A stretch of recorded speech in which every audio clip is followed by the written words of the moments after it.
తెలంగాణను దేశంలో అగ్రస్థానంలో నిలిపేలా తెలంగాణ రైజింగ్ 2047 పాలసీ రూపకల్పన రాష్ట్ర మహిళా కమిషన్ చైర్పర్సన్ నేరెళ్ల శారద వెల్లడి.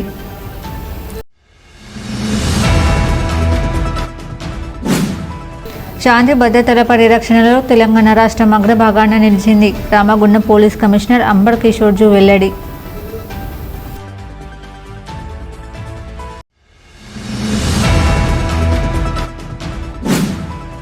తెలంగాణ రాష్ట్రం ఇస్తే 2 తెలుగు రాష్ట్రాల్లో కాంగ్రెస్ పార్టీకి నష్టం జరుగుతుందని తెలిసినా తెలంగాణ రాష్ట్రాన్ని ఇచ్చిన దేవత సోనియమ్మ తల్లి. రామగుండం ఎమ్మెల్యే రాజ్ ఠాకూర్ వెల్లడి.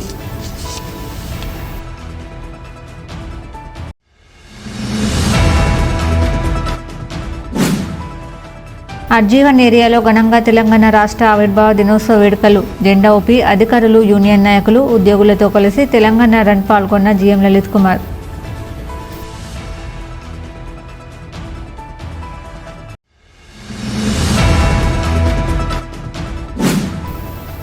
అమరవీరుల త్యాగాల ఫలితంగా ఏర్పడిన తెలంగాణ రాష్ట్ర ఫలితాలు సబ్బండ వర్గాలకు చేరేలా కృషి చేస్తున్నాం.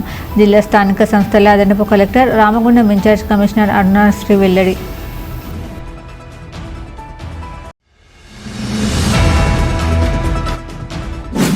తెలంగాణ రాష్ట్ర ఆవిర్భావ దినోత్సవ వేడుకల్లో భాగంగా తెలంగాణ తల్లి, స్వర్గీయ మాజీ కేంద్ర మంత్రి కాకా వెంకటస్వామి విగ్రహాలకు పూలమాల వేసి నివాళులు అర్పించిన పెద్దపల్లి ఎంపీ గడ్డం వంశీకృష్ణ.